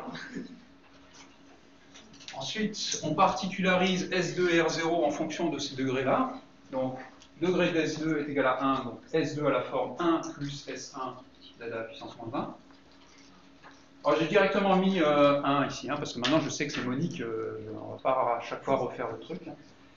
Et le R0, comme il est de degré 2, il a la forme particulière petit r0 plus petit r1 z-1 plus petit r2 z-2. On réinjecte ça dans l'équation diophantienne, on développe, on égale les coefficients de puissance de z-1 homologues, et on obtient, si on ne s'est pas trompé, un système carré. Donc autant d'équations que d'inconnus.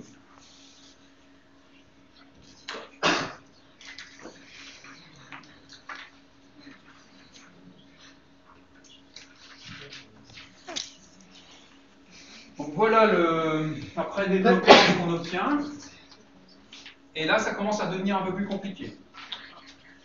Vous voyez, c'est les 4 équations là qui doivent être égales à 0. Forcément, il y a 1 de l'autre côté. Hein. Donc ce terme-là égal à 0, ce terme-là égal à 0, celui-là égal à 0 et celui-là égal à 0.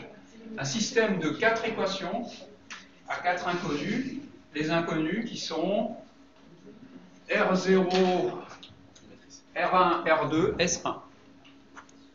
Bon, là, vous avez le droit d'utiliser les outils. Bon, vous n'aurez déjà pas un truc de degré 4, je pense, en examen.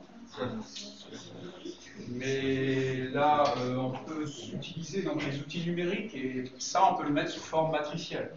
Et utiliser, par exemple, l'inverse matricielle pour trouver la solution. Alors, matriciellement, ça peut se mettre sous cette forme-là.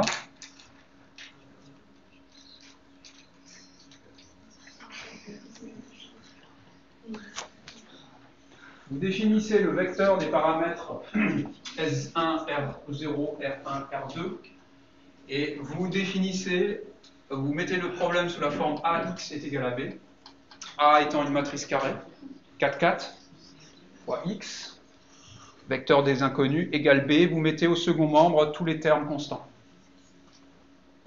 Et après, pour obtenir X, il suffit de faire X égale A moins 1 fois B. D'accord ?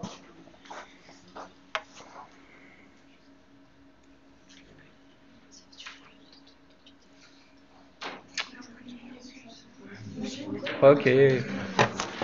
C'était juste pour tester.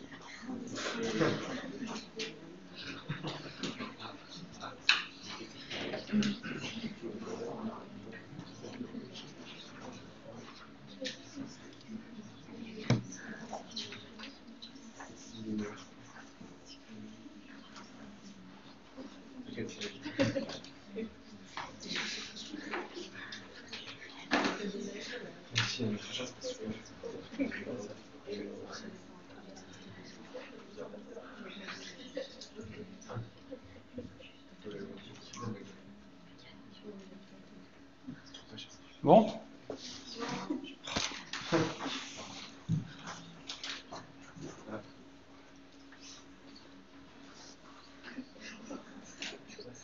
Ça, c'est bon, non? Non plus. Non. Non, c'était...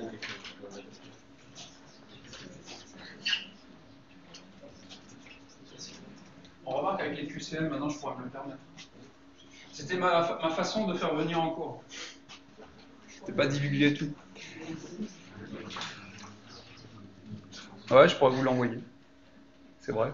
Du coup, c'est peut-être pas la peine de le noter. Il faudra que je... Ouais. Ok. Ça, c'est une possibilité. J'ai une nouvelle... un nouveau moyen pour essayer de vous faire venir.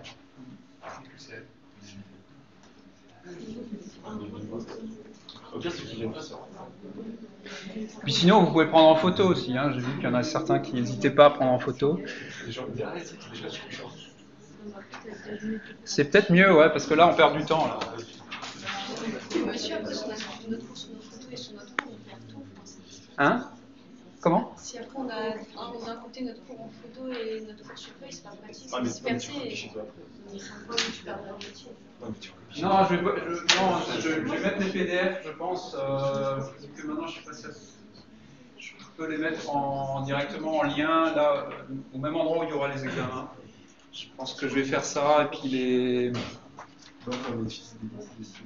Ouais, pour les années prochaines, je vais faire ça. Bon, c'était expérimental, là, les QCM, hein, donc... bon, apparemment, ça marche plutôt pas mal. Hein. Bon, vous rouspétez un peu sur les 5 minutes, mais là, je suis ferme. Hein. Si vous n'y arrivez pas en 5 minutes, c'est qu'il y a un manque de maîtrise du cours. Le problème, c'est que quand on se connecte et tout, des fois, Ouais, bah ça, c'est bon que vous me le disiez, ouais. Vous avez souvent des problèmes de connexion, là? J'ai dû changer, en utilisant le compte ça se ferme à chaque fois et j'ai vraiment utilisé une autre application internet pour le voir. Ah ouais? En fait, si on se connecte avec la barre Google de notre téléphone de l'accueil, ça marche pas, il faut faire ça. Ah oui, il faut aller dans Chrome. Ouais, il faut directement. Ok, c'est bon à savoir. Et d'autres problèmes techniques avec les QCM? part ça, Dites-le juste avant, enfin, quand c'est fini, parce que, je sais pas, pour le temps de rentrer le nom Parce qu'en à la fait, on fin. ne peut pas envoyer le formulaire si on n'a pas coché une réponse à tout. Et du coup, si on saute des réponses, après, on est obligé de cocher quelque chose pour envoyer. Ah oui, tout à fait. Ouais. Du coup, entre le moment où vous dites que les réponses sont plus acceptées, on est obligé d'avoir le temps de cocher. Ah oui, oui, oui, ok, ça c'est une bonne remarque. Je pourrais les mettre pas obligatoires. Ok. Ouais, vérifier ça. Bon, alors, je pense que c'est fini là. Bon, comme je vais vous envoyer les trucs, bon, maintenant que je vais commencer, je vais en finir. Hein. Donc là, ça c'est la forme matricielle du problème. Hein. Donc j'ai regroupé les coefficients là dans une matrice 4-4 fois le vecteur des inconnus égale un vecteur de tous les termes qui ne multiplient pas les inconnus là à droite que j'ai appelé B. Et voilà ce que je trouve. En faisant A-1 fois B sous MATLAB, numériquement, j'obtiens 0,7092, ça c'était je crois le S1, 0,5757 c'est le R0, moins 0,7162 c'est le R1, et 0,7579 c'est le R2. Donc je résous mon problème comme ça. Ok. Ben, le problème maintenant, c'est de vérifier est-ce qu'on ne s'est pas trompé quelque part. Hein. On a un problème qui est passablement plus compliqué que d'habitude. Franchement, enfin, c'est quand même une méthode, il faut être ultra rigoureux hein, pour la mettre en œuvre. Tout le monde peut faire des erreurs. Hein. Et par contre, il faut se donner les moyens de la détecter, l'erreur. Alors, la suite, ça concerne justement la détection d'erreurs.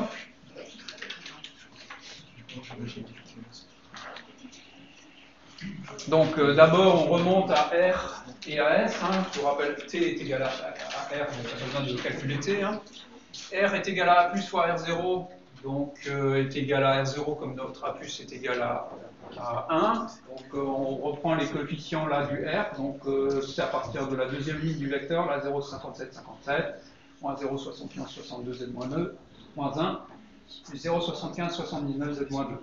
Le S, ne pas oublier de rajouter l'intégrateur qu'on a mis là, qui est égal à 1 moins Z-1 fois B plus qui est égal à 1 fois S2, qui est égal à 1 plus 0,7092 Z-1, qu'on a calculé là-haut. On développe éventuellement. Et il va falloir vérifier, alors on ne peut pas vérifier somme des coefficients de T est égal à la somme des coefficients de R, là R est égal à T, donc forcément c'est égal. Mais on peut vérifier par exemple que le gain statique est bon. Parce que là, je vous rappelle, hein, notre BM+ est imposé. Comme notre BM+ est imposé, normalement il devrait être imposé de manière à ce que le gain statique de F de Z soit égal à 1. Donc on peut vérifier ça. Est-ce que notre B- de 1 fois R0 de 1 est égal à 1? Ça c'est facile, il suffit de prendre B- fois R0, qu'on a là-haut, de remplacer Z par Z-1 par 1, et de vérifier que ça fait bien 1. Si ça ne fait pas 1, bah, on a une lumière rouge qui s'allume, qui nous dit bah, il y a une erreur quelque part. Et là, il faut essayer de trouver d'où ça vient. Hein. Donc là, en faisant ce calcul-là, ça donne ça. Et aux erreurs d'arrondi près, ça fait 1. Donc là, encore une fois, hein, il est nécessaire, si possible, d'utiliser des scripts qui calculent avec 15 chiffres après la virgule pour minimiser les erreurs d'arrondi. Hein. Si à chaque étape de la méthode, vous tronquez les valeurs à 4 chiffres significatifs, il y a de grandes chances qu'à ce stade-là, vous ayez 1,001, quoi, ou même 0,02. Ce qui n'est pas excellent, parce que ça peut s'amplifier après. Ensuite, la réponse indicielle. Est-ce qu'elle est bien pile? Donc la réponse indicielle, c'est Z à la puissance moins D, c'est le numérateur de F de Z, hein, parce que le dénominateur est égal à 1, donc c'est Z à la puissance moins D fois B- fois Bm+. Est-ce que, quand on calcule cette réponse indicielle, est-ce que ça converge bien vers 1 en un nombre fini de pas? Ça, on peut le faire même à la main. sans utiliser Simulink. Donc on calcule ce Z-D, B- fois Bn+, c'est ça, on obtient ça après développement. Alors pour éviter de trimballer les coefficients, là je les ai appelés A1, A2, A3, A4. Et je calcule la réponse à un échelon de ça. J'ai l'équation récursive, et je vais l'utiliser, enfin je vais utiliser cette fonction transfert pour calculer l'équation récursive, et ensuite je vais remplacer le R, la consigne, le YR dans cette équation récursive par un échelon, et je vais voir si la sortie converge bien vers 1. Donc ça c'est la méthode infaillible. Si ça marche, bon, il y a de grandes chances que tout soit juste. Donc voilà l'équation récursive, calculée en appliquant le théorème du retard à partir de cette équation-là. Donc le Y de K, le Km, celui à l'instant courant d'échantillonnage, en fonction des valeurs, de l'historique des valeurs de la consigne, donc ça c'est les Y indice R. Et ça, ce Y indice R, ça vaut 0 pour tous les échantillons négatifs, et à partir de K égale 0, ça vaut 1. Donc on va voir si c'est une réponse pile, en calculant simplement les premiers échantillons de la réponse pile, et en vérifiant si en régime permanence, ça converge bien vers 1.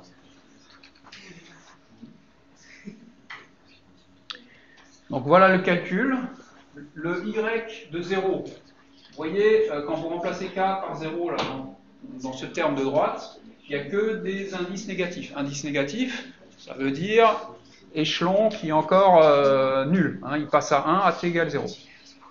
Donc c'est égal à 0. Y de 1, quand vous remplacez K par 1 là-dedans, le seul qui est différent de 1, là, du YR, c'est celui-là. De 0, le seul qui est égal à 1, c'est celui-là.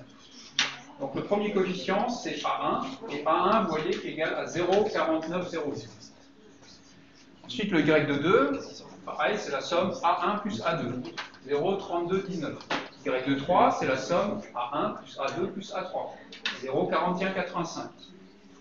Y de 4, c'est A1 plus A2 plus A3 plus A4. Et là, c'est égal à 1. On vérifie que ça converge bien vers 1. Et ensuite, ça sera toujours la somme des coefficients. Donc ça sera toujours égal à 1. Donc on a bien une réponse qui pile arrive à la destination voulue en un nombre fini de pas. Et ici, le nombre fini de pas est égal à 4. Enfin 5 si on inclut le 0.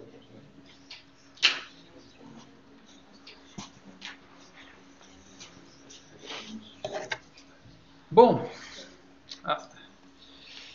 Bon, rapido encore. Vous avez eu le temps là de... Ouais, ok. On va dire que c'est bon. De toute façon, vous aurez ça, le PDF, je vous l'enverrai. Je le mettrai en lien. Je vais quand même encore rapidement vous présenter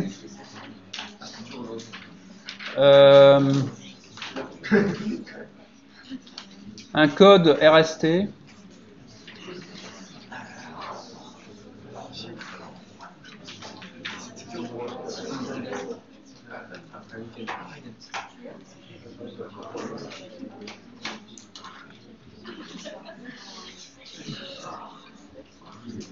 Donc voilà le code typique d'un RST, donc c'est pas bien compliqué. Il ne faut surtout pas oublier de gérer ici, c'est l'historique des valeurs. Vous voyez, c'est le genre de code qu'il va falloir que vous programmiez en TP, avec ici, pour le pas suivant, une gestion de l'historique des valeurs de U, YR, Y, donc commande, consigne, mesure, décalé de 1 dans le buffer en vue de l'utilisation au pas suivant. Et sinon, ici, vous avez simplement l'application de l'équation récursive sous forme de boucle for pour les coefficients de T, R et S. Donc c'est un code qui tient en 10 lignes. C'est vraiment ce genre de code qui est implémenté en vrai. C'est pratiquement celui qui tourne dans votre TP. Bon, évidemment, il y a tout le reste qui va avec, l'IHM notamment. Mais la partie commande, C'est que ça. Et je peux vous dire que pour avoir fait ce TP pendant au moins, je dois le faire depuis 2000, donc depuis 17 ans, ouais, quand même, eh ben, j'ai vu sur ces 10 lignes-là, mais toutes les erreurs possibles et imaginables. Il n'y a que 10 lignes.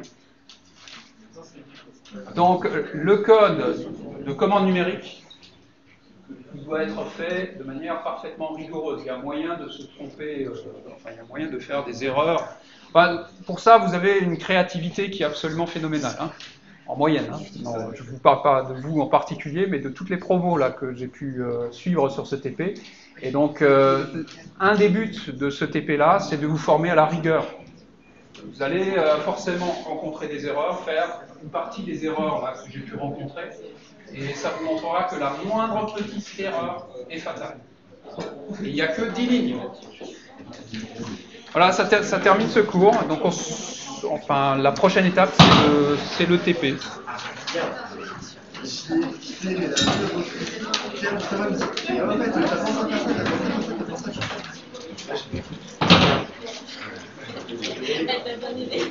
Rien ne manque, parce que